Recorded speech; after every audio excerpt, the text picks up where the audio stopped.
here we are at another Civil War week, and we're really excited. Disappointing weekend, especially Thursday. I thought we played well enough to win the game, and we came up short in overtime. Didn't play enough defense in overtime. We scored enough points, didn't play enough defense. And then Sunday, we just weren't where we needed to be to play against the number 2 ranked team in the country. And I think you guys probably heard I took the blame for that. And we need to be more excited and more locked in when you're playing a team that good. And it's just nice that we have another shot at them at the end of the season. But moving forward, we're really looking forward to the Civil War this weekend.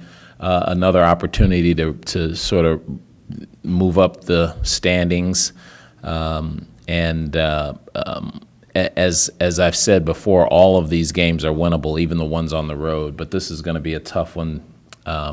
They've got a lot to play for. We've got a lot to play for. So should be an exciting matchup. With that, why don't I open it up for questions? Coach, without discounting Roberto's second half performance against Arizona State, are defenses starting to do something differently to him that's kind of limiting what he's been able to? No, well, not that I've seen on tape. I think that they're doing what they do all the time. They feel like if they can shut him down, it's harder for the other guys to make up for those points. But we have to have other guys step up. I mean, and we have a number of guys who can do that. We've got Devon Collier, Eric Moreland, Angus Brandt, and now even Hallis Cook. So, I'm not as worried about scoring the points. If we play well as a team, which I don't think we've played particularly well, even though we've won some games, we should have a better showing than and it should be irrespective of what Roberto's points are. I mean, we need him to score, but we can't rely on him to score all the time. Other guys have to step up. Greg, I wanted to ask you a question, not specifically about the Civil War, but what happened with Marcus Smart at Texas Tech. Right. An incident, I guess, at the Oregon game. At Right. Do you address this with your team if you talk to players about how they handle this? And is there something, in your opinion, where is there a point where this is crossing the line as far as fans' accountability? Right. Well, the first part of that question is we talk about we talk about those kinds of things all the time when we can, and we use events like the Marcus Smart event and the Arizona State event to remind our guys of what kind of microscope they're under. And what I have said to my players is, if anything like that happens that is just absolutely obnoxious or excessive or, use any of the adjectives that you could use for an offensive act, just don't act out. Just come to me or somebody on the staff and let us try and deal with it. But in the heat of the moment, I'm sure that's pretty hard to do. We've been fortunate. We haven't had to deal with that. But in this day and age of everybody gets to say everything to you if you're on social media, you have to learn how to keep your cool. The second part of it is we can't control the fans. I mean, we're living in a society where people are saying and doing a lot of what they want more often. And if I know you didn't ask me what's the cause of this, but I see more just bad behavior on television, so I don't know where people are picking their cues up, but, I'm not a big fan of judging shows or shows where people bully the contestants, and that's pretty big and kind of fun now on television, and, it just spills over into sports, and we as players and coaches and the participants have to be prepared for it.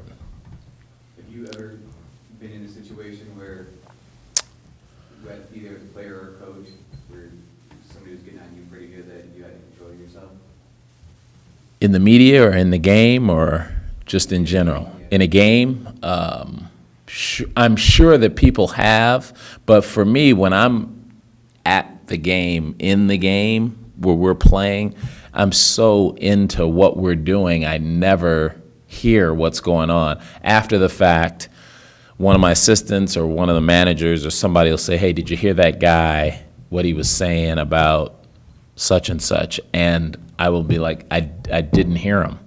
And the only time you really can hear people is when you're walking to and off the court, because then you're not paying attention to the game. You just, you're either thinking or, taking everything in. It's easier to hear things that are directed at you, but most of the time, I don't hear stuff while the game is going on. Have you ever had any issues with Arizona State and their setup? No, but this setup is new, and we didn't go down there last year. But when you come from the visitors' locker room now, it's the opposite side of where we used to come, and so the home team goes one way, we go the other, and the way we go is sort of horseshoed with fans, and I don't even know if they're all students, but it's the student section, and I could see where things could happen. We didn't experience anything in the game that we played there, but I could see where something like that could happen. But the last thing I would expect is fans to spit on you. I wouldn't. That's kind of overboard. And kudos to the way the folks down the street handled it, and just sort of getting the guy, teaching him a lesson without pressing charges. Coach, Yeah. looking at Oregon, are they the best team in the nation as 3-8 in their conference? Oh, shoot. Well, that'd be hard for me to tell, but they're a very good team, and 3-8 does not depict the amount of talent they have. I mean, if that's what you're trying to get to, we're as nervous as, we're as cautious as playing them as we would be if they were 8-3. They have a lot of weapons offensively. They have a lot of speed. They play different defenses, so you have to be ready for their press, you have to be ready for their zone, you have to be ready for their man-to-man. But most importantly, they can shoot the ball really well, so they're never really out of games, because any of 5 guys could light it up from three-point distance. So we have to be on our P's and Q's. And again, it's an away game. It's going to be a tough place to play, and it's a rivalry game. The way the schedule sets up, you guys get 4 of your final 6 at home. So do you think this game could kind of serve as a launching point into the kind of the final third of the season? Yeah, I think, Grady, every game is a potential launching point for us, because as I mentioned earlier, it doesn't feel like we've played our best basketball. We're piecing together wins here and there, but winning on the road at Oregon would be a nice way to start the second half of the season. It sort of feels funny because we started the second half, but we hadn't played Arizona, so it really feels like the second half. But to get some momentum going down toward the end of the year, it'd be nice to get a win there. Yeah. You mentioned a couple times now you're not playing as well as you guys would like, despite your record. What would this team look like if they were playing as well as you want? Well, that's you're asking me to talk my position. So I think we'd be pretty good if we were playing at our highest level. And when I say that, I mean when you're working on all cylinders, you have your 4 or 5 top guys being very efficient offensively. We're playing defense much better now. If we do that for 40 minutes, we can compete with anybody. And I don't mean just in our league. I mean, nationwide. But that's what the good teams do. And I'm challenging my guys to be that team, to be that good going down the stretch here and into the conference tournament. So I think the sky's the limit. Defensively, what are you looking for more or differently from your team? Just some more consistency. And what I mean by that is now, instead of having huge gaps in the game where we used to a couple of years ago, we just have a couple of missteps here and there that are critical when you're playing against really good teams. And I want to see those things cleaned up. And I think if we do that, it'll be hard to beat us. What I've always thought is good teams when they're playing good man-to-man defense, give you one opportunity in a possession to score, not multiple. If we can get down to where we're giving people just one opportunity, they have to find that opportunity. They don't always find it. You're a pretty efficient defensive team then. How would you grade your team out in help defense?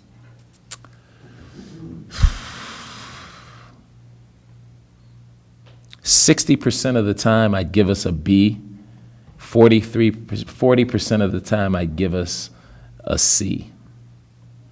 So that's in a way we're much better than we were, but we still have a ways to go. And if we can if we can get that 60-40 to be A's and B's, I'd be happy with that. Greg, at this point in your tenure here, does the Civil War rise above other games, or just every game in the Pac-12 at pretty much the same level? No. Not here. I mean, you guys know. I know. The Civil War means so much more to everybody in the state. It's a more focused game. Whether you win it or lose it, it is talked about more than the other games. So the importance statewide is felt when we're preparing for it. This year it's a little different because in addition to it being the Civil War game, it's another chance for us to get 500 in the league this late, and that is a position we have never been when I've played the Civil War game. Maybe the first one, but never the second one. The second one we've usually been behind the 8 ball, so there's a little added pressure this year from our standpoint. A lot of teams, the football team comes to mind whenever it's Civil War week. They'll kind of talk about how the players that are from Oregon kind of stress it to the younger guys how important it is. But you guys don't have anyone from Oregon, so who kind of takes that role unless the younger guys know what the game is? Well, we do. They just aren't in the regular rotation. So those guys, this game's really important to them. But all of our guys understand the importance because it's an important game if you're an Oregon State student. So you don't necessarily have to be from Oregon to understand how important this game is. The guys across from you aren't guys you played against or with in high school or anything like that. But it's such an important game. Statewide. I mean, everywhere I go, these guys go, people talk about those guys down the road. So they hear about that all the time. So there are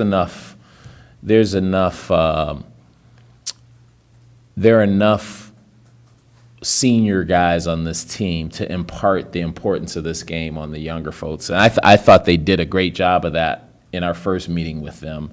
Now, in the second meeting, they've had the experience, so they know. They saw how many fans were here. They saw how much you guys talked about this in the media in preparation for that game. So if they don't know now, they won't ever know. Is there something from that game from that first Civil War game that you would like to see you guys be better at? Oh yeah. There were a lot of things. I thought that while we shot the ball well, we didn't, there were a couple of individual players who didn't have their best games. So I'd like to see everybody have a great game and see how we look there. I thought defensively in the first half we did a better job than we did in the second half. So I'd like to see that. I'd like to see some improvement from the second half defensive standpoint. And then, just being able to close guys out when you get a lead. I mean, I thought we had a nice lead in the first half, and it would have been nice to be able to extend that lead in the second half rather than lose it. But, it's a rivalry game. It was early in the season. It was, both of us, I think, were 1-2 or 1-3 at the time. So it was a knockdown, drag-out game. You guys held Dotson, Artis, and Young all in single digits, and Lloyd as well. What would you do guard-wise defensively to show that? That was just one of the games where I thought we played very good man-to-man defense, and we played a lot longer than I thought we would. And I think I said that at the time. We just played some good man-to-man defense at the time, and we're right on those guys. And we have to do that again because it's not many games. It's not going to be many times where you can hold all those guys to below their averages. What is the key to stopping Young specifically? You know, He's gone off and he'll be I don't think there is a key. I think you have to just you have to play him tough and keep his possessions down, because if he gets too many, he's very much like Roberto, where he can score points in bunches, especially from behind that 3-point line, and he doesn't have to be right on the line to make them. He can be a couple steps behind that. So you have to limit his touches, which is what we tried to do last game, and make somebody else beat you. Joseph Young played AAU ball with Eric, right? Yeah, You I think scouting so. Eric, did you recall watching him at all? No, I didn't. We didn't recruit Eric as hard in high school, and when he was coming out of high school, it was once he had once he transferred to the prep school is when we started watching him. So I didn't see Joseph Young play in high school, nor did I see him play AAU. Coach, with all due respect to your next opponent's inside game, is there a sense of relief that you get away from 7 feet and 7'2"? Shot blocking and that prowess? No, the way the league is this year, there's no real relief. And I thought we were holding our own until Angus got in foul trouble in the Arizona game, and then in the Arizona State game, we were right there. We just missed some shots. I thought Baczynski blocked quite a few and changed some, but they're shots that we normally make. So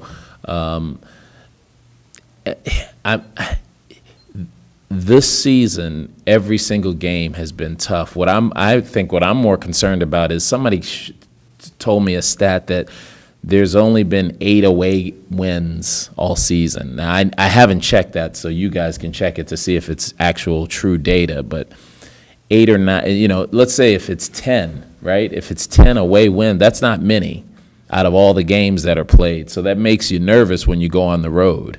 So if I had to be more concerned, if I had to be concerned about some of this fact that we're playing on the road rather than the height of the guys. Now, the fact that we're going down south 45 minutes makes me feel a little bit better, and the fact that it's a Civil War game. Those rivalry games are always a little bit different. That makes me feel better. So. Going with that height, you guys have a size advantage over the Ducks. Yep. Does that make you confident? It does, but it doesn't necessarily mean anything if you don't take full advantage of it. I mean, and we do have the height advantage over the Ducks this weekend, and we did the last time, and I think that helped us. I'm sure they're going to make some adjustments, so it'll be interesting to see what they do. But your height advantage is only an advantage if you use it, and we have to make sure we use it. They've had some success pressing in the second half of games. They don't do it all the time. Right. You guys working on dealing with that pressure this week? Well, we did in the last game, and we will this week, and that's a big part of their game plan, and especially when they get behind. I mean, they were down, I think, 19 or 20 this past weekend, and came back using that press. So it's very potent, and you have to be ready for it. I think we will be. Is Angus playing some of his best ball right now? I think he is. I haven't seen him play this well since before the surgery, so it's been a while. It's been a whole year for me to compare it, and I haven't really gone back and looked at tapes looking for that. But what I like is that he looks and feels as confident as I've ever seen him, especially since the surgery. I mean, since the surgery, he looks like his old self. Now, when he's in a game with a guy like Caleb Trzuski, who I think is going to be in the NBA someday, and he can score on him down low and bring him outside, hit a couple of threes, get a couple of rebounds, and be in foul trouble and have 9 points in 5 minutes, that makes me feel pretty good if we can keep him out of foul trouble. Roberto hasn't shot well in 2 out of the last 3 games. How have you seen him respond to adversity in his time here?